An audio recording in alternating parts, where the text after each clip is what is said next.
Parfait, merci beaucoup. Merci Julie, merci Flavie là, pour la belle invitation. Merci. C'est ça, je vais vous parler dans le fond de nutraceutique et de maladie de Parkinson. J'ai fait une petite diapo pour me présenter. À la base, moi, en fait, j'ai fait biochimie en premier, puis je suis aussi pharmacien de profession, donc j'ai fait de la recherche fondamentale, mais aussi des aspects un peu plus cliniques là, via la pharmacie. Mais en fait, ça fait longtemps que je travaille sur la maladie de Parkinson. Là, c'était vraiment au tout début de mes études graduées, donc ça fait plusieurs années. Maintenant, je travaille aussi sur la maladie d'Alzheimer et d'autres aspects là, de recherche de neurosciences plus fondamentaux. Bon, je suis professeur titulaire à la faculté de pharmacie à l'Université Laval, chercheur au CHU de Québec. Mais je suis aussi co-directeur d'un laboratoire international là, qu'on appelle le OptiNutriBrain, qui s'intéresse finalement au lien entre la nutrition et les neurosciences en général. Mais moi, de mon côté, c'est plus spécifiquement pour les maladies de Parkinson et d'Alzheimer. Donc, c'est des collaborations avec des chercheurs à Bordeaux, en France. Donc, on a, je ne sais pas si vous voyez mon, ouais, vous voyez ma petite flèche. Bon, c'est Sophie et Eliane. Donc, en fait, Sophie est en France, elle est française, et Eliane est à Québec. C'est notre coordonnatrice. Donc, on a ce laboratoire international-là dans lequel on échange là, pour faire avancer la recherche nutrition-cerveau en combinant là, des efforts du côté québécois, du côté français. Et on a aussi un autre réseau international aussi de nutrition neurosciences, mais lui qui regroupe aussi d'autres universités à travers le Canada et la France, donc pas seulement Bordeaux et Laval. Donc on a aussi des chercheurs à McGill, à Sherbrooke, à Toronto, en Bourgogne, à Paris, me semble, ouais, Paris-Tech, c'est ça, à Paris. Et donc, c'est un petit peu plus de gens, mais c'est un peu les mêmes objectifs là, de recherche en nutrition et neurosciences. Donc, comment un peu définir une alimentation optimale pour le cerveau, finalement. Euh, Quand je commence pour parler de la maladie de Parkinson, souvent, je commence par en parler de dopamine, hein, parce que c'est une maladie dans laquelle il y a effectivement là, beaucoup moins de dopamine dans le cerveau. Et en fait, je l'ai encore mesuré récemment, mais quand j'étais étudiant, j'avais mesuré justement directement les niveaux de dopamine dans le cerveau. Donc, ce qui est illustré ici, là, c'est qu'on voit vraiment une baisse importante là, de ce neurotransmetteur-là dans le cerveau. Et c'est vraiment ce qui a guidé, c'est cette découverte-là qui a été faite au début des années 60 et qui finalement, qui encore aujourd'hui guide beaucoup les méthodes de traitement pour la maladie. Évidemment, il y a d'autres choses là, qui se passent, mais c'est la principale mesure qu'on peut faire dans la maladie. Cette découverte-là a été faite par M. Ole Harlikowitz, qui était à Vienne à l'époque, en Autriche, et que j'ai eu le plaisir ou la chance, là, je dirais, de rencontrer. Donc, il est décédé il y a quelques années, mais c'était lui qui avait fait cette découverte-là dans les années 60, qui avait donc vu cette diminution très, très importante de dopamine au cerveau. Et il y a eu aussi des chercheurs, au docteur Barbeau à Montréal, qui travaillaient aussi là-dessus, mais lui avait plutôt travaillé dans l'urine, mais il y avait eu une diminution de dopamine dans l'urine, d'autres chercheurs aussi ailleurs dans le monde. Et ça a amené à l'idée qu'on pouvait justement traiter la maladie en remplaçant la perte de dopamine. J'appelle ça le miracle de la levodopa. Je ne suis pas nécessairement, c'est pas moi qui est arrivé avec cette idée-là, mais il faut quand même comprendre que ce médicament-là, on est quand même très chanceux qu'il fonctionne aussi bien que ça. Remplacer un neurotransmetteur comme la dopamine dans le cerveau, on pourrait penser que c'est quelque chose d'impossible. Pour la plupart des autres neurotransmetteurs, on ne peut pas vraiment le remplacer avec un médicament qu'on prend par la bouche. Et avec la levodopa, le docteur Ronnie Kurwitz avait lancé l'idée qu'on pouvait utiliser ce médicament-là. Mais au début, quand ils ont fait leurs premiers essais au début des années 60, ça ne fonctionnait pas très bien parce que les gens vomissaient beaucoup. Donc, il fallait améliorer le médicament et tranquillement, les améliorations ont été faites. Et c'est seulement à la fin des années 60 là, qu'on a vraiment pu bien démontrer, dans le fond, l'efficacité de ce médicament-là. Et bon, donc je vais insister sur l'aspect quand même positif dans la maladie de Parkinson, c'est qu'au moins on est quand même chanceux d'avoir ce médicament-là. Et d'une certaine façon, on pourrait dire qu'il est tellement bon que ça fait 60, ça fait quoi? Ça fait quand même bon, 60 ans, plus 65 ans, finalement, qu'on l'utilise encore. Donc, je peux vous dire comme pharmacien, il n'y a pas tant que ça de maladies qu'on utilise le même médicament depuis 65 ans. Souvent, ça change beaucoup. Et donc voilà, c'est quand même quelque chose d'intéressant. Ce que j'ai mis en rouge ici, ça, c'est juste pour illustrer aussi l'importance de la recherche fondamentale. C'est que dans les années 50, les gens avaient travaillé un peu sur ce qui se passait dans le cerveau et bon, ça semblait de la recherche là, hyper fondamentale sur la lévodopa, la dopamine et tous ces neurotransmetteurs-là. Mais finalement, c'est grâce aussi à cette recherche-là qui a été faite dans les années 50, entre autres par le docteur Carlson, qui a pu avoir un prix Nobel. Bon, le docteur Ronnie Kurwitz n'était pas sous le prix Nobel, malheureusement, mais qui avait donc fait la recherche très fondamentale, mais qui avait permis au docteur Ronnie Kurwitz, aux autres par la suite, de développer un traitement basé sur la dopamine. Donc, c'est une petite capsule historique. Mais maintenant, si on regarde un peu tous les médicaments disponibles pour la maladie, donc j'en profite hein, comme pharmacien, je vous parle un peu de médicaments avant de parler directement là, de nutraceutiques. Ça permet de faire la comparaison aussi.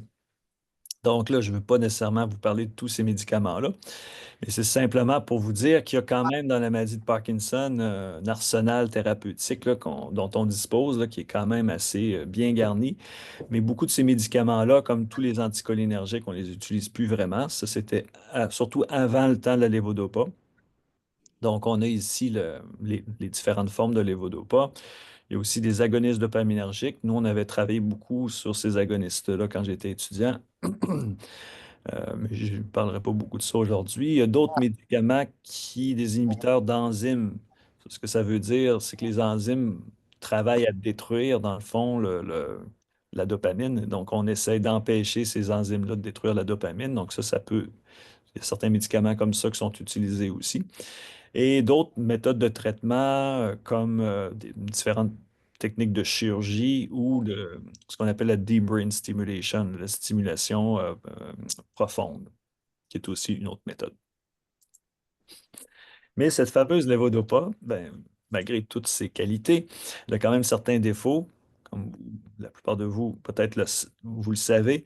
Donc, il y a une certaine réduction de la durée d'action avec les années. Il peut y avoir des fluctuations imprévisibles, là, qu'on appelle on-off, et aussi des dyskinésies, donc des mouvements involontaires qui peuvent être occasionnés par ce médicament-là. Il y a certains symptômes qui ne sont pas traités. Donc, ça ne traite pas toute la maladie. Donc, ça traite vraiment ce qui est surtout l'aspect dopamine au cerveau.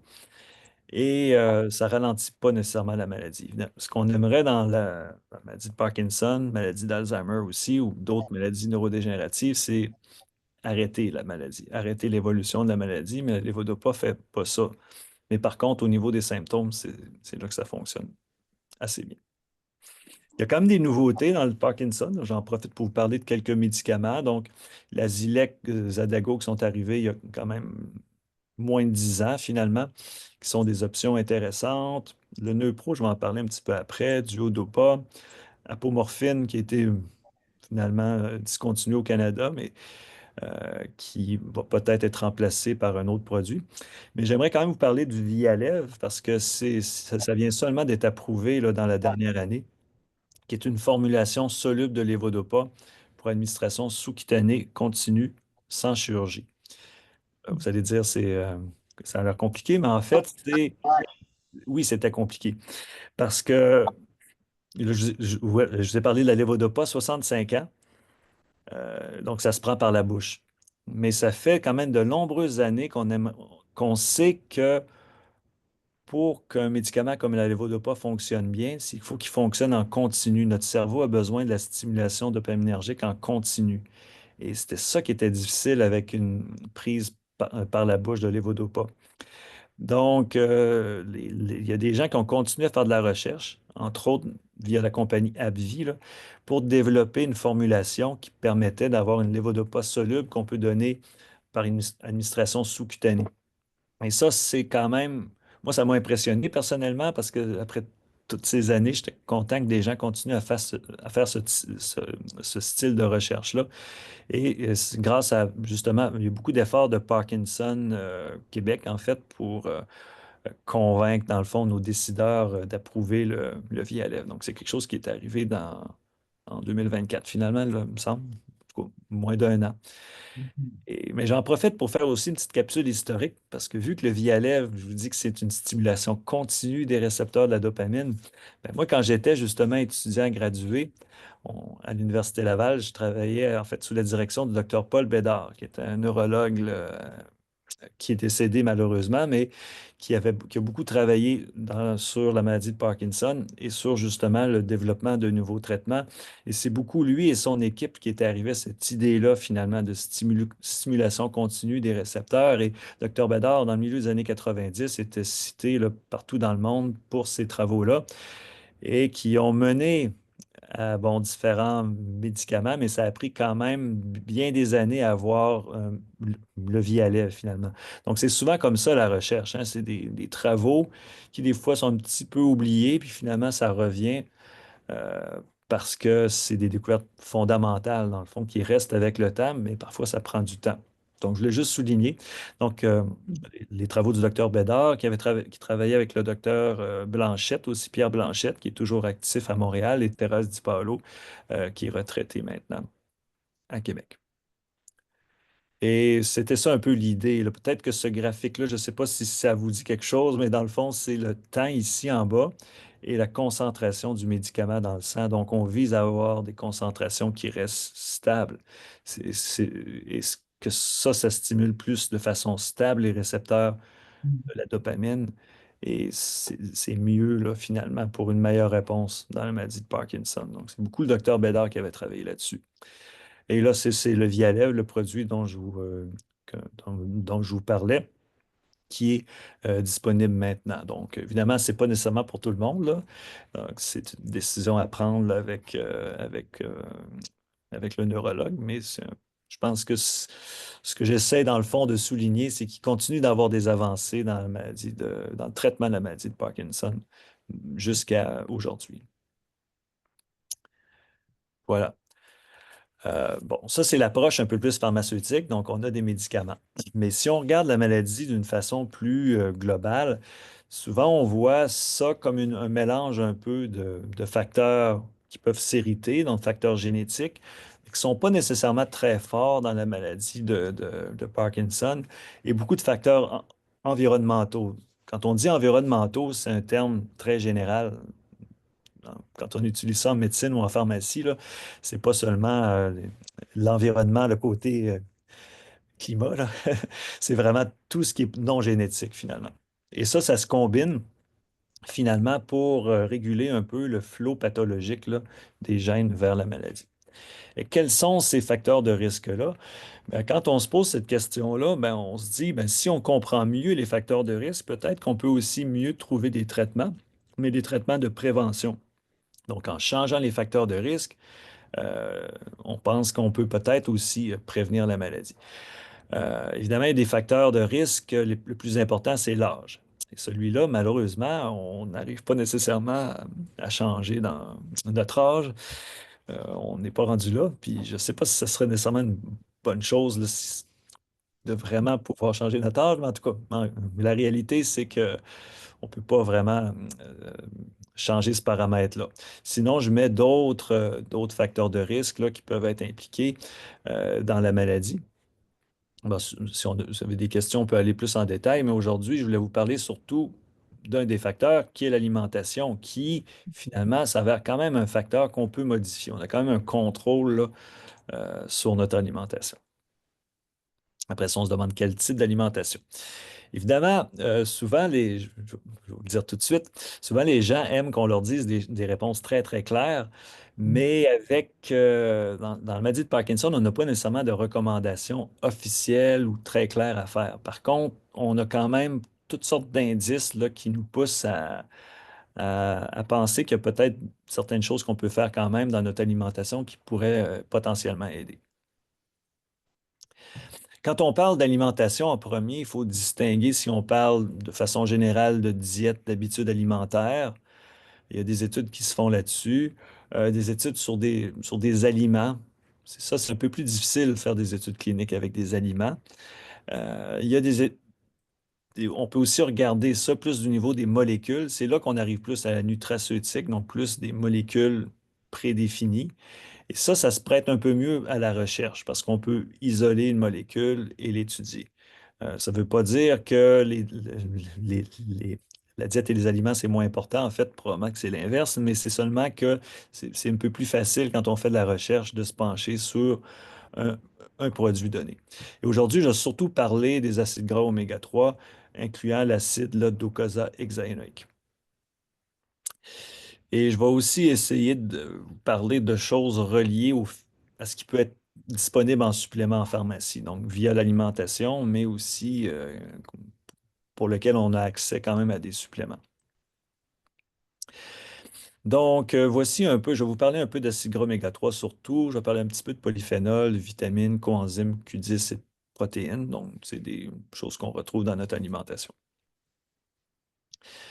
Donc, pour les oméga 3, moi, j'ai commencé, ça fait 20 ans à peu près, quand je suis arrivé à mon stage postdoctoral en Californie. C'est à ce moment-là que j'ai commencé à travailler sur les oméga 3. À cette époque-là, c'était plus sur des modèles animaux de la maladie d'Alzheimer. Mais pourquoi on s'y intéresse? En fait, des choses à savoir, c'est que notre cerveau, en fait, est fait de beaucoup de gras. Hein. C'est vraiment 50% de notre cerveau, c'est des lipides. Donc, tout de suite là, c'est à la base du fonctionnement du cerveau. Et notre cerveau a une capacité extraordinaire de concentrer ces acides gras oméga 3 là, qu'on retrouve dans l'alimentation, là. Mais je vais en parler un peu plus loin. Mais donc, si on prive quelqu'un d'acides gras oméga 3 dans son alimentation, le cerveau va tout faire pour les conserver. Donc, ça veut dire que notre cerveau en a vraiment besoin et il va être capable d'aller les chercher finalement de toutes sortes de façons. En fait, un acide gras, hein, au point de vue, c'est vrai que j'ai pas fait de diapositive de chimie ou de biochimie, mais dans le fond, c'est une longue chaîne là, de carbone. Donc, ça se trouve être gras parce que les carbones, c'est comme plus lipide et ça ne va pas se dissoudre nécessairement facilement dans l'eau. Mais les acides gras ont un bout là, qui, lui, est plus chargé, donc va se dissoudre dans l'eau. Donc, notre cerveau concentre les oméga 3. Donc, on s'est rendu compte au fil des années que si on prive des animaux d'acides gras oméga 3, leur fonction cérébrale va être affectée. Et on se rend compte que le contenu en acides gras du cerveau dépend de l'alimentation. Il va diminuer un peu avec l'âge. Mais ça, ce que ça veut dire, c'est que c'est peut-être une mauvaise nouvelle dans le sens que euh, manquer d'oméga 3, c'est pas bon. Mais en même temps, la bonne nouvelle, c'est qu'on peut compenser ça par l'alimentation. Donc, c'est quelque chose sur lequel on peut intervenir. Tu sais, c'est pas comme la génétique, nos gènes, c'est difficile de changer nos gènes, mais notre alimentation, on peut quand même changer un peu. Donc, les lipides qu'on retrouve dans nos assiettes peuvent éventuellement influencer les performances de notre cerveau. Et c'est peut-être plus vrai dans un cerveau âgé, malgré que ce n'est pas nécessairement clairement prouvé. Ici, en fait, j'ai aussi quelques diapositives plus là, de résultats scientifiques, là, mais je ne veux pas nécessairement trop m'attarder là-dessus, mais c'est simplement pour vous montrer que ça ici, ce que je veux dire, c'est des souris, en fait, qui ont été nourries avec différents types de diètes. Et il y a des souris qui ont été nourries avec une diète forte en DHA, forte en oméga 3, et d'autres sans DHA, donc faible en oméga 3. Et quand on mesure dans le cerveau, on voit clairement que les cerveaux des souris qui ont reçu plus d'oméga 3 contiennent plus de DHA, là, qui est un des oméga 3 les plus importants dans le cerveau. Donc, nous, quand on fait ça, on nourrit les souris, on prend les cerveaux, on les envoie se faire mesurer dans un laboratoire à côté et on n'a pas après, ils peuvent nous dire de quelle souris a été nourrie avec telle diète, tellement c'est clair là, la différence finalement au niveau du cerveau des souris. Évidemment, on ne peut pas faire des études comme ça chez l'homme, mais ça nous permet quand même d'avoir raisonnablement de fortes raisons de penser que c'est la même chose qui se passe dans le cerveau humain. Donc, si on mange beaucoup d'oméga 3, on va en avoir plus dans notre cerveau. Et la consommation d'oméga 3 a descendu un peu au fil des années. Bon, ça, il y a des bouts en anglais, mais les hunter-gatherers, c'est des chasseurs-cueilleurs, donc nos ancêtres lointains qui cueillaient et chassaient, finalement, se retrouvaient à manger un peu plus d'oméga 3 dans leur alimentation. Et avec l'agriculture, l'industrialisation, on peut se retrouver aujourd'hui, dépendant de nos choix d'aliments, là, mais avec une alimentation faible en oméga 3. Et en fait, notre profil génétique, lui, a été sélectionné il y a plus de 10 000 ans. Donc, on se retrouve un peu mésadapté par rapport à nos gènes. Si on mange seulement au McDonald's, par exemple. Donne un exemple au hasard. Donc, voilà. Donc, c'est un peu pour ça qu'on pense qu'aujourd'hui, il faut faire peut-être plus attention avec notre consommation d'oméga 3 parce qu'on peut se retrouver dans une situation dans laquelle on n'en mange pas assez. Maintenant, au niveau des études, il y a des grands types d'études qu'on peut faire en recherche. C'est souvent les études épidémiologiques, donc c'est des études plus d'association. Les études classiques d'épidémiologie, mais c'est des études qui montraient finalement le lien entre la cigarette et le cancer du poumon. On ne pouvait pas faire le lien cause à effet directement, mais c'est vraiment en faisant une association. On peut faire des études cliniques dans lesquelles on compare des oméga 3 ou un autre acide gras. Ou on peut faire aussi des études chez des modèles animaux. Les études d'épidémiologie, non, ça, c'est des études d'association. Il y en a quand même quelques-unes qui montrent un lien entre une consommation plus élevée d'acide gras oméga 3 et un risque plus faible de maladie de Parkinson. Donc, ce n'est pas nécessairement ce qu'il y a de plus solide, mais la plupart des études vont dans ce sens-là. Moi, je vais vous montrer un petit peu des études qu'on a faites chez l'animal, parce que je pense que c'est des études qui sont quand même encourageantes, là. Donc, ce qu'on a vu, nous, c'est un effet neuroprotecteur du DHA. Bon, c'est un peu un jargon, là. Neuroprotecteur, c'est dans le fond que ça protège le cerveau contre une toxine, le MPTP. Donc, ça, c'est une toxine qui reproduit la maladie. Et si on donne les oméga 3 aux animaux avant la toxine, on protège. On a vu aussi des effets de neurorécupération, de neurorestauration. Donc ça veut dire qu'on a fait une lésion chez l'animal et après, on a donné des oméga 3 et on a vu aussi des améliorations. On a vu aussi une synergie avec l'exercice par rapport à l'effet des oméga 3, mais je vais vous montrer quelques graphiques de ça dans quelques instants. Et on a travaillé aussi sur d'autres types de modèles, mais je ne rentrerai pas là-dedans, là, les modèles de alpha-synucléopathie. Donc, les gens qui travaillent sur la maladie de Parkinson au niveau plus moléculaire vont s'intéresser beaucoup à cette molécule-là. Mais la nouvelle ici, c'est que ça donne à penser que oui, on peut intervenir avant le diagnostic, donc plus en prévention, mais possiblement aussi après le diagnostic. Donc, ça veut dire que c'est pas, il est pas trop tard avec les acides gras oméga 3 une fois qu'un diagnostic de Parkinson est posé. Là, des fois, je mélange Alzheimer et Parkinson, parce que je fais la recherche sur les deux, là, mais euh, c'est vraiment, je pense qu'il est important de remarquer ça. Puis je vais vous montrer quelques études. C'est sûr qu'il manque d'études cliniques. Ce que ça nous prend, c'est des études chez l'humain. Et ça, il n'y en a pas énormément, malheureusement. Donc, le genre d'études qu'on a fait, si je mets une photo de Francesca Cicchetti, peut-être que vous la connaissez, elle fait de la recherche sur la maladie de Parkinson aussi. Donc, on prend des animaux, quelques mois, on les expose à une diète forte en DHA, donc un acide gras oméga 3, ou on n'en met pas dans la diète. On expose les animaux à cette toxine-là, MPTP, et après, on mesure dans le cerveau. La toxine MPTP, finalement, j'ai fait un petit schéma, là, elle se promène dans le sang. Donc, on voit ici en rouge, ici. Quand on l'injecte dans le sang, elle va traverser la barrière hématocéphalique, donc se rendre dans le cerveau et devenir toxique là, pour les neurones dopaminergiques. Et le mécanisme ressemble un peu à la maladie, donc c'est pour ça qu'on utilise ce modèle-là. Mais ce qu'on a fait, c'est qu'il y a des souris qui ont, en fait, toutes les souris en fait, deux groupes de souris ont reçu cette toxine-là, mais un des groupes avait été exposé à une diète forte en oméga 3 avant. Bon, je ne rentre pas dans les détails moléculaires, mais ça cause un stress oxydatif qui cause la mort de ces neurones. Donc, le genre de résultat qu'on avait obtenu, c'était ici, là. C'est comme ça. Ben, en fait, c'est en anglais, là, mais véhicule, ça veut dire que c'est un placebo, finalement. MPTP, c'est les animaux qui avaient été exposés à la toxine. Et on voit que les animaux qui avaient reçu une diète contrôle avaient une perte de neurones dopaminergiques, mais les souris qui avaient été exposées avec la diète forte en oméga 3, donc PUFA, c'est polyunsaturated fatty acid, donc c'est acide gras oméga 3 polyinsaturé. Ces animaux-là avaient été protégés. Et là, on compte dans le fond le nombre de cellules dopaminergiques et on a vu dans le fond cet effet-là neuroprotecteur. Donc ça, c'est sur les neurones, mais on mesure aussi la dopamine, comme je vous montrais au tout début. Donc on est capable de mesurer la dopamine dans le cerveau de ces souris-là. On voit que les souris qui avaient été exposées à la diète forte en oméga 3 avaient des niveaux plus élevés de dopamine au cerveau, malgré la toxine, et comparé aux souris qui en avaient pas reçu. Donc c'est de ça qu'on se dit que oh, c'est intéressant, il peut avoir un effet protecteur finalement, plus en prévention.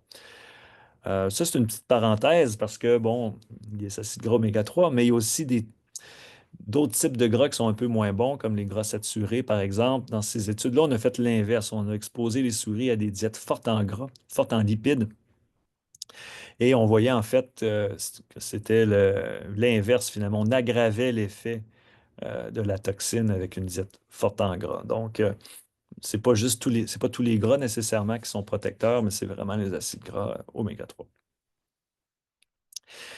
Euh, je- Quelques autres graphiques, là, j'en ai pas énormément, mais je pense que c'est des résultats quand même encourageants. Ici, c'est les études dans lesquelles on a exposé les animaux à une toxine et après, on leur a donné des oméga 3. Et on voyait ici que les niveaux de dopamine étaient plus élevés chez les souris qui avaient reçu l'oméga 3, mais après la lésion, finalement. Donc ça, ce que ça veut dire, c'est que même quand la maladie a débuté, les acides gras oméga 3 peuvent encore avoir un effet stimulant sur les neurones dopaminergiques restants. Donc, c'est quand même quelque chose d'intéressant. Et on a vu que ça se maintenait aussi chez les animaux qui avaient reçu aussi de l'exercice, qui avaient été exposés à de l'exercice volontaire. Mais on n'augmentait pas plus, c'était égal. Donc, c'était vraiment les oméga 3 qui augmentaient les niveaux de dopamine. Et l'autre mesure qu'on a fait, je pense que c'est le dernier résultat que je montre là, c'est on mesure aussi les terminaisons dopaminergiques avec une technique là, avec la radioactivité. On mesure les terminaisons et on voyait que lorsqu'on combinait les oméga 3 avec l'exercice, on voyait encore plus de terminaisons. Donc, c'est comme si les neurones dopaminergiques produisaient ou maintenaient plus de terminaisons. Donc ça suppose justement un effet qu'on appelle, nous, neurorestaurateur ou de neurorécupération. Donc, il est quand même positif. L'exercice, l'alimentation, c'est quand même des choses qu'on peut contrôler. Donc, ça, c'est des diapos un peu lourdes, là, mais dans le fond, c'est toute la même chose que ce que je viens de dire, c'est que on peut modifier les concentrations d'acides gras dans notre cerveau avec notre diète et surtout avec des acides gras oméga 3. Il y a des études d'association qui disent que si on consomme plus d'oméga 3, le risque peut être réduit de maladie de Parkinson. Nos études chez l'animal parlent d'un effet neuroprotecteur, neurorestaurateur, donc avant la maladie et pendant. Donc, dans les deux cas, peut avoir un effet. Et c'est ça, il peut avoir aussi une petite synergie avec l'exercice physique volontaire. Mécanisme d'action, je ne rentrerai pas dans ça, là, je peux répondre à des questions, mais on ne le connaît pas très bien, en fait. Et où est-ce qu'on est rendu maintenant, c'est que ça nous prendrait plus d'études cliniques à- pour mieux prouver ces choses-là. Mais ce qui est compliqué avec les études cliniques, c'est que le genre de travaux qu'on fait chez les animaux, on peut mesurer directement dans le cerveau des animaux, mais on ne peut pas faire ça chez l'humain. Donc, euh, à un moment donné, il y a des choses qu'on ne peut pas nécessairement tout faire sous forme d'études cliniques chez l'homme. Par contre, dans le futur, il y a une évolution au niveau des biomarqueurs, donc ça peut être des choses qui peuvent être intéressantes à voir dans le futur. Voilà, manque d'études cliniques. Mais là, je vais essayer d'être plus concret avec vous parce que les gens vont me dire, là, des souris, nous, ça ne nous intéresse pas. même si le message est positif. Donc, concrètement, quand on parle d'oméga 3, qu'est-ce qu'on peut faire dans la vraie vie, là?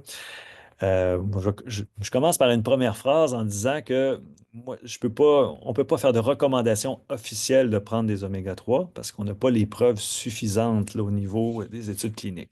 Par contre, les acides oméga 3 n'ont pas vraiment d'effet indésirable ou très, très, très, très peu. Si on en prend beaucoup en supplément, peut-être qu'on va avoir un peu des, euh, des sensations de rapport un peu là, désagréables dans la bouche, des choses comme ça, mais il n'y a pas vraiment d'effets indésirables majeurs. Donc, on peut juste encourager les gens, dans le fond, à en consommer plus. On ne peut pas dire, ah non, faites-le pas, c'est dangereux. Il y a pas de danger associé à ça.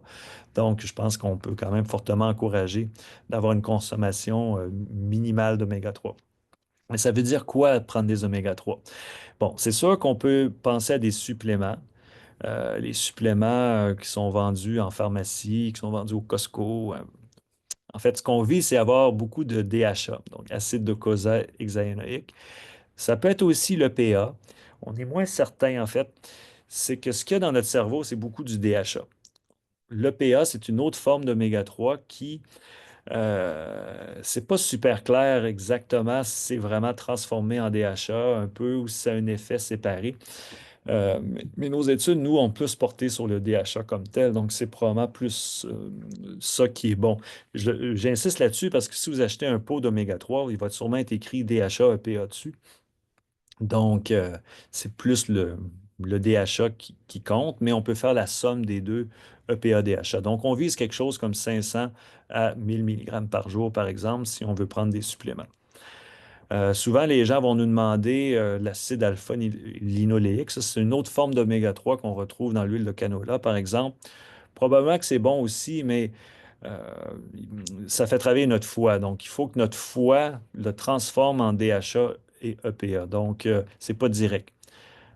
Donc, le DHA, c'est mieux parce que ça va directement dans notre cerveau. Et je terminerai pour dire que la meilleure façon, en fait, d'aller chercher des oméga 3, ça reste par l'alimentation. C'est la façon la plus naturelle de faire. Mais bon, il y a des gens qui n'aiment pas le poisson. Et si vous aimez le poisson, je vous encourage à en manger au moins deux portions par semaine. Avec 2 portions par semaine d'oméga 3, on en a suffisamment pour notre cerveau parce qu'une pièce de saumon peut contenir 1 gramme. Donc, c'est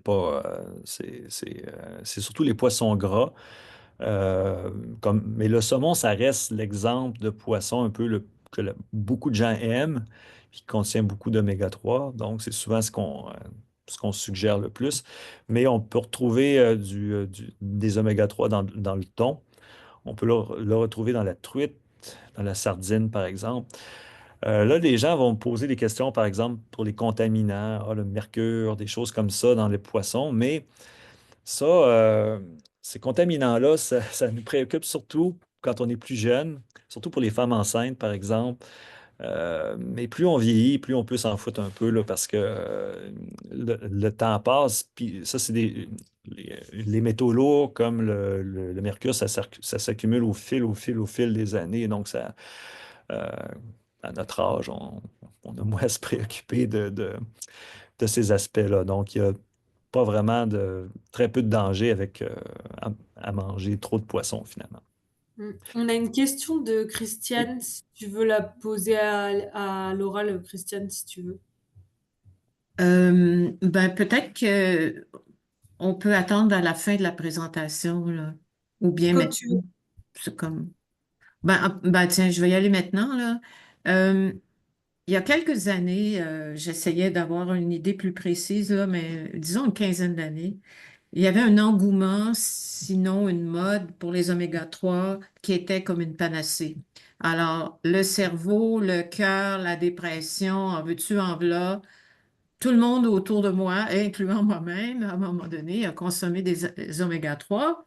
Et plus récemment, ben là, il y a des études qui ont démenti les effets positifs. Dans certains cas, ça faisait juste rien. Mais on n'a jamais parlé d'effets néfastes, là. Donc, si je comprends bien, on maintient l'hypothèse que pour le cerveau, c'est utile. Mais pour le reste, on a comme remis en question toutes les études ou toutes les croyances ou peu importe, qu'elles soient supportées par la recherche ou uniquement par, je dirais, une espèce d'engouement social là, pour la prévention des maladies en général. Alors, je me demandais, comme il n'y a pas d'études cliniques et que je comprends que c'est un peu complexe d'en effectuer, est-ce Mhm. qu'il y a des projets d'aller un petit peu plus loin pour que, parce qu'on fait des allers-retours avec les oméga 3 depuis quelques années. On en prend, c'est bon, on n'en prend pas, ça sert à rien. Alors, c'est ça, confusion totale. Ben, en fait, c'est ça, c'est que souvent, il va y avoir des études positives, des études négatives. Il y a différents types de méthodes aussi, il y a différents types d'analyses qui fait que ça devient un peu compliqué, effectivement. Parfois, il y a certaines méta-analyses qui, malheureusement, mélangent tout, là, vont mélanger différents types d'oméga 3, donc ça sème aussi de la confusion. À un moment donné, il y a eu quand même, si on regarde dans les maladies cardiovasculaires, il y a quand même des produits à base d'EPA là, qui ont été approuvés, qui sont même donnés pour baisser les triglycérides chez les gens qui sont en hypertriglycérémie. Mais parfois aussi, souvent ce qui est compliqué avec les molécules comme les oméga 3, c'est avec quoi on les compare. Donc là, si je fais une étude avec l'aspirine, je vais donner une pilule de farine comme placebo et tu sais, c'est assez facile de la contrôler l'étude finalement avec un témoin négatif. Avec les oméga 3, c'est plus difficile parce que qu'est-ce qu'on donne exactement? Puisque c'est quand même un acide gras, donc le contrôle idéal serait un autre acide gras, mais l'autre acide gras risque d'avoir un effet différent. Et pour chaque personne, ça peut être différent. Encore là, quand je reviens avec l'aspirine va toutes les chances d'agir de façon assez similaire sur les différentes personnes. Mais le problème avec les oméga 3, c'est que c'est tellement fondamental dans la vie qu'on est probablement tous un petit peu différents face aux oméga 3 qu'on consomme. Donc, il y a des gens qui vont probablement prendre beaucoup d'oméga 3, ça leur fera rien parce que leur corps, eux, est déjà comme guiré en québécois ou organisé pour que le corps ait suffisamment d'oméga 3. D'autres personnes, génétiquement, n'ont pas cet aspect-là, n'ont pas cette chance-là, donc eux ont probablement besoin plus d'oméga 3. Mais quand on fait une étude clinique, on met tout ce monde-là ensemble, on mélange et à la fin, on arrive à un résultat moyen et finalement, on ne peut pas vraiment identifier bien là, aussi facilement que dans une autre type d'étude clinique. Donc, c'est un peu le problème, je dirais, avec les études cliniques de façon générale en nutrition, mais particulièrement avec les oméga 3, qui fait que on aimerait bien avoir le même genre de preuves qu'on a avec des produits pharmaceutiques là, qui ont des compagnies qui investissent des millions de dollars pour trouver des preuves cliniques. Quand on arrive dans le domaine de la nutrition, c'est plus difficile d'avoir ces preuves-là. Donc, notre analyse, je dirais, coût-bénéfice ou risque-bénéfice doit être un peu différente, là. Mais donc, ça, c'est pour les maladies cardiovasculaires. Mais pour le cerveau, dans le fond, ce qui, je trouve, différencie un peu le cerveau, c'est qu'on est capable de bien démontrer que les oméga 3 se rendent dans le cerveau et qu'une carence, c'est mauvais. On n'a pas vraiment la preuve par des études cliniques de dire que c'est bon dans une maladie donnée, mais probablement parce que c'est difficile de bien contrôler finalement notre groupe placebo, notre groupe non traité, qui lui peut décider, une personne qui est sur placebo peut décider de manger du saumon finalement, puis on ne saura pas, donc on vient un peu Mhm. de bousiller notre étude. Donc, je pense qu'on se retrouve plus dans une logique un peu de prudence, de surtout d'éviter les carences. Je pense qu'on a assez de preuves pour dire que c'est pas bon de ne pas en manger assez. Donc, d'encourager d'en manger un minimum. Mais en même temps, comme vous dites, il ne faut pas virer fou avec ça, là. Prendre plein de comprimés. Comme à un moment donné, il y avait un monsieur qui m'avait contacté qui, lui, avait décidé qu'il mangeait une canne de saumon par jour. Puis je lui disais, je ne suis pas sûr que ça, c'est une bonne idée parce qu'il va se tanner, là. Les grosses cannes de thon, là, ça peut être un peu trop. Donc, c'est ça. Il faut rester, je pense que c'est un juste milieu, là. Merci. Merci. Donc, c'est un peu ça que j'avais à dire pour les acides gras oméga 3. Sinon, je vais vous parler un petit peu de polyphénol. Ben, c'est d'autres molécules qui sont quand même pas mal intéressantes. Nous, on fait aussi de la recherche là-dessus, aussi un peu plus dans des modèles reliés à la maladie d'Alzheimer. Mais la grosse différence, les polyphénols, on arrive moins à montrer qu'ils se rendent au cerveau. Donc, c'est un peu là-dessus, nous, qu'on travaille. Et je ne veux pas rentrer dans tous les détails, mais tout ce que je veux dire avec cette diapositive-là, c'est que le mot polyphénol est un terme assez vague au point de vue chimique, là, qui représente plein de classes de différentes molécules qu'on retrouve beaucoup dans les fruits, dans les légumes. Et une des raisons pourquoi on pense que comment je dirais ça, qui nous donne à penser que ça peut être justement plutôt souhaitable d'en consommer, c'est que les êtres humains en ont toujours beaucoup consommé là, dans l'histoire de l'humanité, là, avant justement l'industrialisation, tout ça, parce que c'est présent beaucoup dans les fruits et les légumes. Comme par exemple, si on se replace autrefois, le sucre, par exemple, le sucre raffiné, mais ça n'existait pas. Et quand on consommait du sucre, mais c'était toujours forcément avec des polyphénols.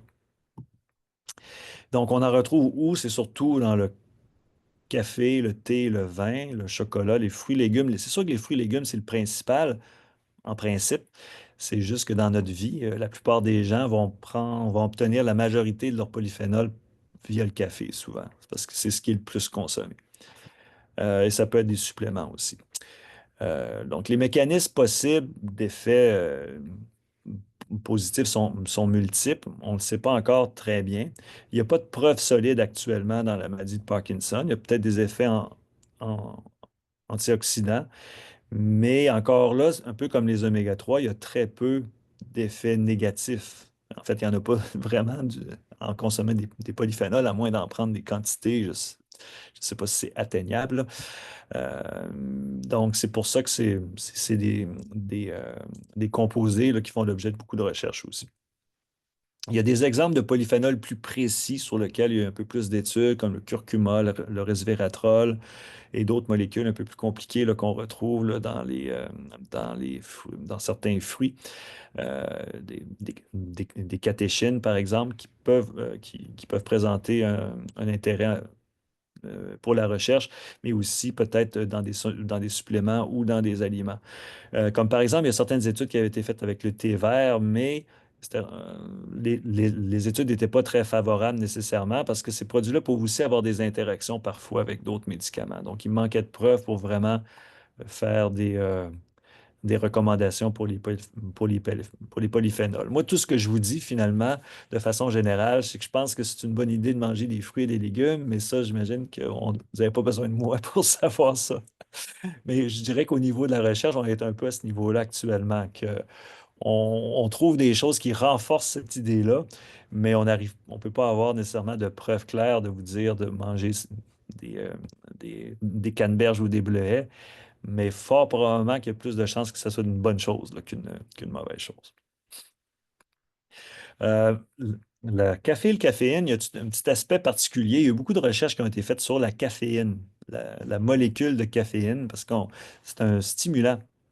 Et dans le fond, les gens pensaient que ça pouvait avoir des effets particuliers dans la maladie de Parkinson, des effets neuroprotecteurs, mais ça n'a pas été vraiment bien démontré. Moi, ce que je peux vous dire de façon générale, c'est que la plupart des études ne montrent pas d'effet négatif à la caféine, à la consommation de café, donc c'est quelque chose que vous n'avez pas à vous priver. Je dirais ça comme ça. Mais des preuves d'efficacité. Certaines personnes peuvent avoir l'impression que ça les stimule un peu. Donc, mais c'est pour chacun, ça peut changer. Les vitamines maintenant. Moi, je suis pas je suis plus un pharmacien, je ne suis pas un expert en vitamines. J'ai fouillé un peu là-dessus dans les derniers jours. J'ai même un étudiant en pharmacie là, qui m'a aidé pour voir si je n'avais pas manqué quelque chose, une information. Mais je dirais, je vais donner quelques détails, mais de façon générale, c'est c'est souvent comme ça avec les vitamines dans beaucoup de maladies, c'est qu'on se rend compte qu'il faut en consommer suffisamment dans notre alimentation. Puis si on en manque dans notre alimentation, là, il peut avoir des effets négatifs, mais qu'il n'y a pas nécessairement d'intérêt à prendre des suppléments. Il n'y a pas de preuve claire là, que prendre des suppléments présente un avantage là, dans la maladie de Parkinson. Donc, j'ai regardé un peu pour la vitamine A, euh, qui, euh, qui- mais donc il n'y avait pas de choses vraiment très claires. Par contre, ce qu'il faut faire attention, c'est qu'il y a certaines vitamines comme A, D, E et K qui sont liposolubles. Donc, il y a le danger d'en prendre trop. Donc, faut pas virer de l'autre côté puis en prendre trop. Donc, il faut viser à avoir une alimentation équilibrée. Même s'il y a eu de la recherche un peu là-dessus, il n'y a pas eu de démonstration pour la vitamine A ou la vitamine B1. Là, j'ai regardé aussi la vitamine B6, là, au niveau de l'alimentation, c'est plutôt associé à un risque diminué, mais il n'y a pas vraiment de preuves suffisantes pour le recommander. Mais il faut faire attention justement avec des doses trop élevées qui peuvent devenir toxiques. C'est un peu le même patron avec la vitamine D, donc en manquer c'est probablement pas bon pour le cerveau, pour la cognition. Les meilleures façons d'en s'en procurer, c'est probablement via les poissons, via les produits laitiers, puis via euh, c'est ça, ouais, ouais, notre alimentation. Et le soleil aussi, oui. Et la vitamine E, il y a eu plus, justement autour de 15-20 ans, il y a beaucoup d'études sur la vitamine E dans le Parkinson, dans l'Alzheimer, mais les choses n'ont pas vraiment été bien reproduites finalement par rapport à ça. Et c'est surtout à cause du fait que si on en prend trop, si on augmente trop les doses, il peut avoir des effets nocifs. Donc c'est un peu, je ne peux pas dire de choses vraiment claires sur les vitamines aujourd'hui. Un autre agent qui a fait l'objet de beaucoup de recherches, c'est le coenzyme Q10. Ça fait ça aussi plus de 20 ans. Parce qu'il y a certaines évidences que ça serait impliqué au niveau du stress oxydatif, mais je dirais qu'encore là, les données sont trop contradictoires aujourd'hui. Il y a eu beaucoup d'études, puis malheureusement, il y a eu des études cliniques qui ont été plutôt négatives finalement avec la supplémentation en coenzyme Q10. Mais puisque c'est bien toléré, là, puis il y a quand même des évidences, je dirais, théoriques, là, ça peut quand même se prendre en supplément. Il n'y a pas vraiment nécessairement de danger. Il y a d'autres études cliniques qui se font encore aujourd'hui avec le coenzyme Q10. Donc, ça veut dire qu'il y a beaucoup de scientifiques qui y croient encore. Donc, il y a des études, mais il n'y a pas de démonstration encore faite aujourd'hui. Les protéines, juste une petite diapo sur les protéines parce que ben, la lévodopa, c'est un acide aminé.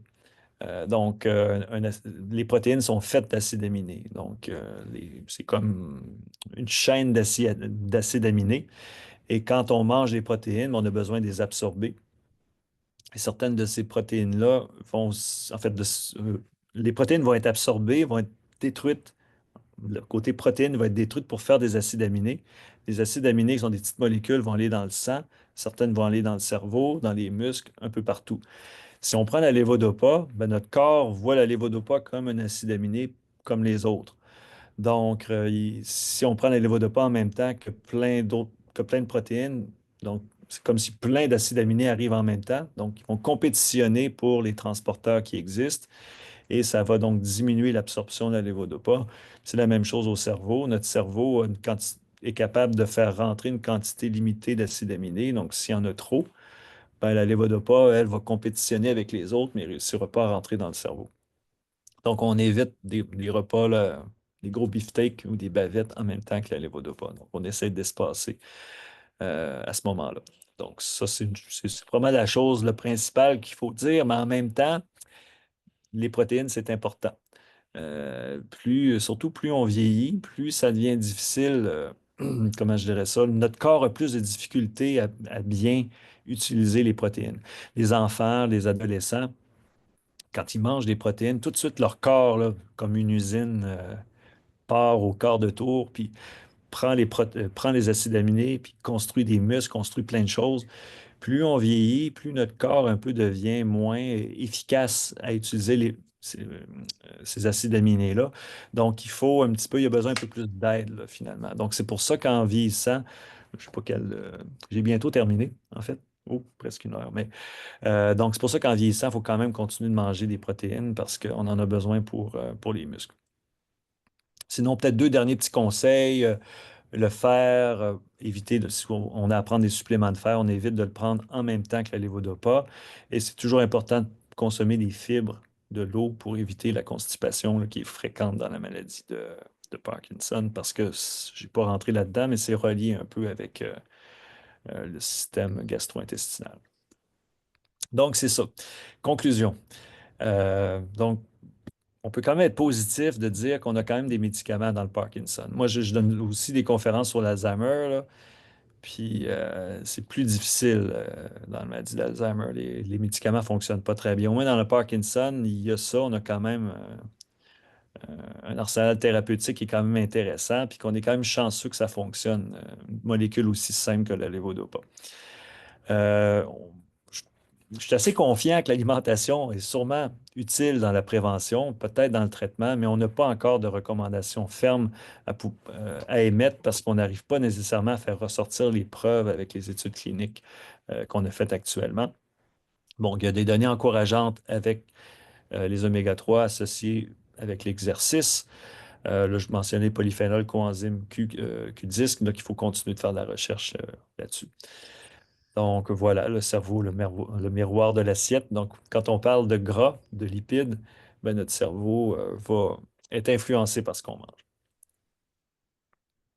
Voilà, donc ben, en fait, j'aimerais juste remercier dans nos travaux, on est supporté, nous, par des agences canadiennes, là, les IRSC, et aussi beaucoup par Parkinson Canada au niveau canadien. Et ça, c'est une photo de mon équipe de recherche en 2023. Et en 2023, ça faisait le 20 ans du laboratoire. Donc, j'ai pu accueillir, ça c'était en septembre 2023. Donc, il va falloir qu'on fasse une nouvelle photo, mais celle-là, je l'aime parce que c'était des étudiants qui avaient été dans mon laboratoire là, actuellement, mais aussi qui avaient été au tout début de mon laboratoire. Donc, des étudiants qui sont venus d'Ottawa ou ailleurs dans le monde. Voilà. Donc, merci pour votre attention. Merci beaucoup. C'est une belle Merci équipe, en tout cas. beaucoup. Oui. Mais si vous avez des questions, soit vous pouvez les poser en rouvrant vos micros, les poser à l'oral si vous êtes à l'aise. Et sinon, je prends les questions dans le chat. J'en ai déjà une, mais s'il y a quelqu'un qui veut se lancer. Ben, tiens, je vais y aller encore. Après, je me tais. La question des protéines, on a parlé de la grosse bavette qui prend toute la place dans l'assiette versus une purée de pois chiches, par exemple. Mais ce qui revient souvent, c'est le temps qu'on doit consacrer voyons, l'espace qu'on doit prendre dans l'ingestion de protéines et la prise du médicament avant ou après. Ces questions-là reviennent souvent et les personnes atteintes n'ont pas toujours la même information qui vient de leur clinicien. Alors, on suggère quoi normalement? Ouais, ça, je pourrais difficilement OK. vous répondre avec plus de précision que le clinicien, parce que je pense que c'est des choses qui varient beaucoup, qui ne sont pas nécessairement, comment je dirais ça, reproductibles là, d'une d'une fois à l'autre. Moi, j'ai tendance à dire que la maladie de Parkinson, il y a toutes sortes de maladies différentes, là, mais la maladie de Parkinson, c'est une maladie dans laquelle le patient est un peu le capitaine de son navire, hein. Donc, chaque personne peut voir là, comme, comment la Comment elle réponse se réagit? fait. Mhm. Tu sais, puis le clinicien, il peut, ben, comment je ne veux pas non plus dire que le clinicien ne sait pas, mais le clinicien peut savoir certaines choses de données scientifiques, mais à un moment donné, il y a la réponse de chaque personne qui peut être importante. Une personne j'imagine, avoir moins cette interaction-là qu'une autre personne. Donc, je pense qu'il faut un petit peu, peut-être faire des tests un peu, de voir quelle est la meilleure façon si on veut manger des protéines, là, de voir exactement comment se passer. Ouais, je pense pas qu'on peut répondre de façon absolue si c'est mieux avant ou après, là. C'est sûr qu'en principe, on penserait que de prendre la levodopa sur un estomac vide, puis laisser passer euh, une demi-heure ou une heure, ça devrait faciliter l'absorption avant que les protéines arrivent, logiquement. Mais si pour une personne, la vitesse là, de transport dans le tractus gastro-intestinal et l'absorption est plus lente, mais à ce moment-là, peut-être que ça ne marchera pas aussi bien. OK.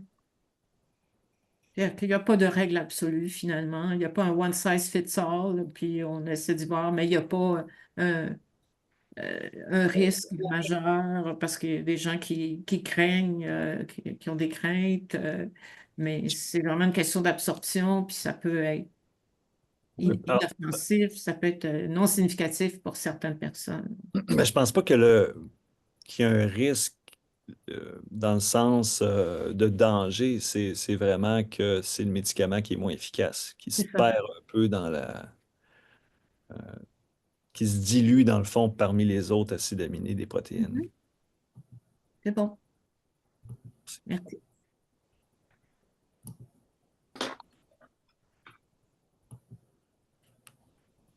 D'autres questions? Flavie, tu disais qu'il y en avait une Oui, dans le chat. moi j'en ai une. Connaissez-vous la diète anti-inflammatoire et est-ce qu'il y aurait des effets positifs sur la maladie? Non, je la connais pas spécifiquement. Une diète anti-inflammatoire. Hmm, non. En fait, il faudrait que je vois exactement qu'est-ce qu'il y a dedans pour qu'on puisse faire le claim ou l'affirmation qu'il est anti-inflammatoire, parce que c'est pas nécessairement facile. En fait, il y a plein de médicaments qui réduisent l'inflammation, mais souvent c'est trop drastique, là. C'est ce qui est compliqué avec l'inflammation, c'est que c'est bon aussi en même temps. On a besoin d'inflammation. C'est ça qui est un peu compliqué. On a besoin d'inflammation aiguë, mais c'est quand l'inflammation s'installe de façon chronique qu'elle devient mauvaise. Donc, c'est pour ça qu'actuellement, les gens se posent des questions un petit peu à savoir comment on pourrait faire une bonne intervention parce qu'on ne veut pas se nuire non plus, là. Hmm. En fait, quand on parle d'inflammation, je pense que c'est un peu relié aux oméga 6. Est-ce que c'est possible? Est-ce Ouais, que les oméga 3, oméga 6. qu'est-ce qu'il y en a des oméga 6 ouais, dans ce que vous avez pu voir? Oui, en fait, c'est que les oméga 6 se retrouvent, en fait, les acides gras oméga 6 se retrouvent avec des précurseurs de molécules qui jouent un rôle dans l'inflammation. Mhm. Donc, c'est pour ça qu'on parle souvent d'index là, entre oméga 3 oméga 6 et que si on consomme plus d'oméga 6, trop d'oméga 6, c'est comme si on favorise la cascade inflammatoire un petit peu trop. Donc, c'est un peu dans ce sens-là. Nous, on a fait des études aussi, on montrait ça même au cerveau au niveau de la neuroinflammation, là. Donc, c'est un des mécanismes possibles des acides gras oméga 3. Ouais. Je dirais ça comme ça, là. Ouais. C'est moi qui ai posé la question. Bonjour, c'est Pascal. Bon. Euh, la question à propos de la diète anti-inflammatoire, j'ai commencé à consulter ça. Je suis pas loin dans ma recherche, mais c'est ça, c'est une diète assez restrictive. Je pense qu'il parle justement d'oméga 3 là-dedans, mais il enlève tout ce qui est gluten, produits laitiers, tout sucre raffiné. Fait que c'est ça. Mais certaines personnes seraient d'avis que c'est quelque chose qui peut être vraiment bénéfique, mais c'est comme assez restrictif. Fait que c'est pas si attirant, mais bon. Ouais. Il y avait des études à l'époque sur les gras saturés, les produits laitiers, là, qui pouvaient avoir des associations négatives, mais des fois, les études d'association, il faut faire attention parce que euh, parfois, c'est pas nécessairement relié au produit, mais c'est relié à autre chose, là. Comme par exemple, les produits laitiers à l'époque, ben, ça pouvait être des gens qui vivaient plus sur des fermes. Puis que là, peut-être il y avait des pesticides, mais c'était pas les produits laitiers le problème. Tu sais, ça peut être autre chose. Fait que des fois, c'est pour ça qu'il faut faire des fois attention.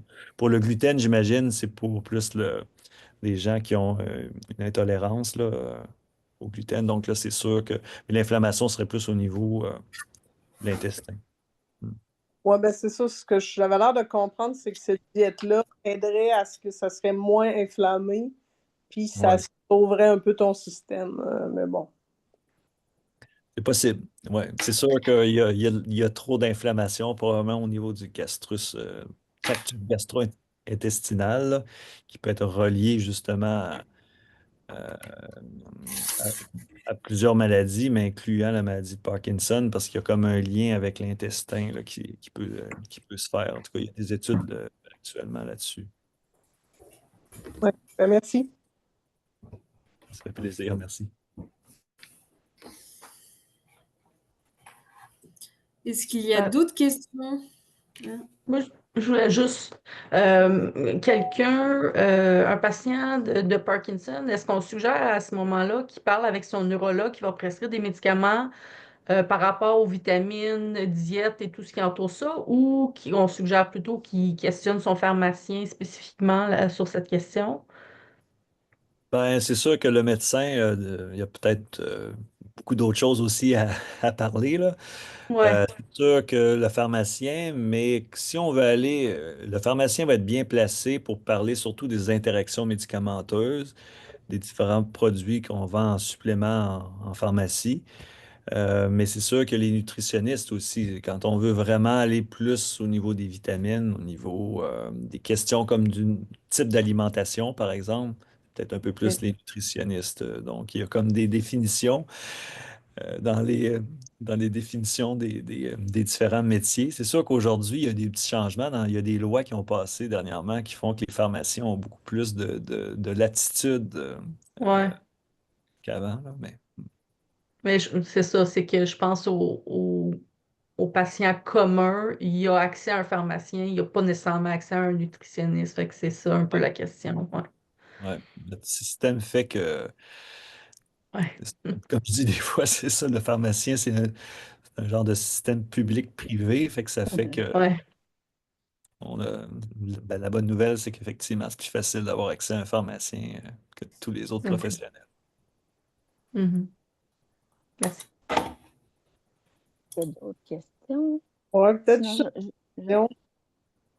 Euh, Quand vous dites, c'est ça, vous aviez recommandé une certaine quantité d'oméga 3 par jour. Puis, si j'ai bien lu, c'était où, si on mange comme par semaine deux portions de poisson recommandées, c'était équivalent. Est-ce que c'est bien compris? Ouais, en gros, c'est ça. Si on mange deux bonnes portions, on va aller chercher notre 2 grammes tout de suite avec ça, donc avec les autres aliments, probablement qu'on arriverait à quelque chose qui revient à bon, 2,5 par semaine, qui est un peu. À partir de là, je pense qu'on n'est pas. On est correct, là. On n'est pas dans une. On en mange suffisamment. Mais on peut vouloir en manger un peu plus aussi, là. Mais je pense que c'est ça là, ce qui est visé. Mais si on ajoute par-dessus ça des suppléments, ben, à ce moment-là, on peut monter encore plus haut dans les doses. Dans certaines études, maintenant, ils peuvent donner là, jusqu'à 4 grammes par jour et les gens n'ont pas tant que ça nécessairement des fins indésirables, là. Mais là, on se retrouve dans des interventions vraiment plus fortes, là. OK, puis est-ce que ça peut être comme une semaine que, OK, tu as mangé ton poisson, mais la semaine d'après, je sais pas, tu es en camping, puis tu t'embarques sur des suppléments. Est-ce que c'est quelque chose de combinable ou sinon? Oh, ouais, ouais. Oh, oui, c'est pas comme un traitement de l'hypertension où là, il faut tous les jours, si on lâche pendant une journée, notre tension remonte, là. Non, c'est la bonne chose avec les acides gras, c'est que finalement, notre cerveau, lui, s'il reçoit des oméga 3, il va les prendre puis il va les garder. Donc, il ne va pas les relâcher tout de suite. Ils se rendent compte que, en fait, certaines études montraient là, qu'une molécule d'oméga 3 pouvait rester des mois là, dans le cerveau. Une- donc, vraiment, notre cerveau veut les conserver. Donc, ouais, c'est pas grave là, de sauter plusieurs jours. OK, parfait, merci. C'est sûr qu'il y a toujours des Ben, périodes de l'année, quand on mange de la tourtière, des oméga 3, c'est moins. Ça, Faire ça un fait petit peu plus le bord. mais moi, j'avais une question justement parce que moi, je suis végétarienne et donc du coup, les poissons, j'en mange pas. Et est-ce qu'il y a quelque chose dans les aliments pour les végétariens ou qui serait recommandé ou faut prendre des suppléments? Les végétariens, c'est nécessairement pas de poisson. Ben, en fait, il y a des gens qui mangent du poisson en étant végétarien, mais du coup, Ah. c'est pesquitarien. Ouais. Ou flexitarien, Bon, là. on va pas aller sur tous les régimes, mais normalement, végétarien, on mange pas d'animaux en soi. Donc, à ce moment-là, il reste que, oui, les suppléments, mais les suppléments sont souvent dérivés d'huile de poisson, hein. Donc, c'est pas.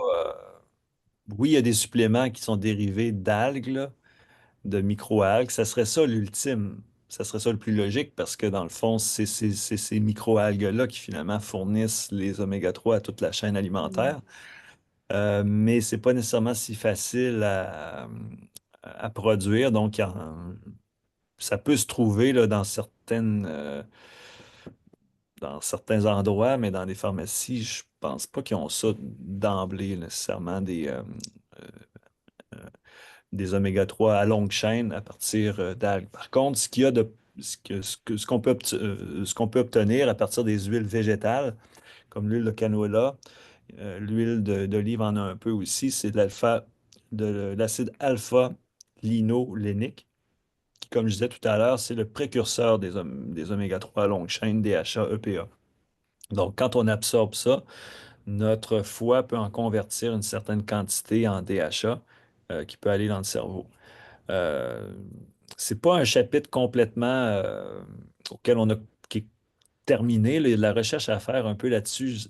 C'est toujours une question que je me suis posée. Est-ce que c'est possible avec de l'huile végétale d'aller chercher vraiment les mêmes quantités, euh, euh, comment je dirais ça, d'aller amener à notre cerveau les mêmes quantités de DHA que lorsqu'on mange du DHA directement ou du poisson? C'est pas encore vraiment démontré, mais ça en prendrait vraiment beaucoup plus. Sauf que, je ne l'ai pas dit tantôt, mais, parce que j'en profite, parce qu'on me pose la question, mais si demain matin, tout le monde décidait de manger suffisamment de DHA, probablement qu'on vide des océans en temps d'une semaine. Donc, on n'a pas assez Wow. de poissons dans notre écosystème parce qu'on est beaucoup d'êtres humains, hein. En fait, c'est surtout ça, là. Mais on n'a pas assez de poissons dans notre écosystème pour remplir les besoins en DHA qu'on pense là, qui sont bon, même s'il n'y a pas de recommandation officielle, là, mais les besoins qu'on penserait qui sont nécessaires pour tous les êtres humains, mais on n'en a pas assez dans nos océans. Donc, c'est pour ça qu'il faut effectivement penser à des sources alternatives plus durables, incluant les huiles végétales. Donc, voilà, c'est ce que je pourrais dire. Donc, c'est bon aussi de penser à prendre des huiles végétales parce que c'est plus durable, c'est plus sustainable à long terme, là. Je, Merci. je crois comprendre qu'il y a des médicaments qui sont absorbés par l'intestin, d'autres par l'estomac. Le chemin au cerveau, est-ce que ça diffère ou si ça finit tout c'est l'intestin qui communique essentiellement avec le cerveau pour amener ces nutriments-là? Euh, La grande quantité des, euh, des aliments, des médicaments vont être absorbés au niveau de l'intestin, surtout OK, parce que c'est la surface qui est beaucoup, beaucoup plus grande.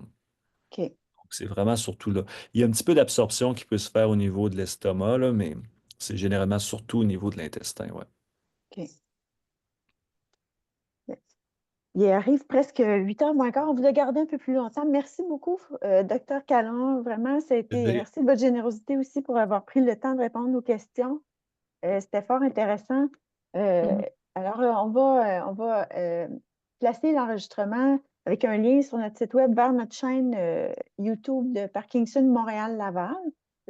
Prochainement, on va juste s'assurer de tout traiter ça comme il faut.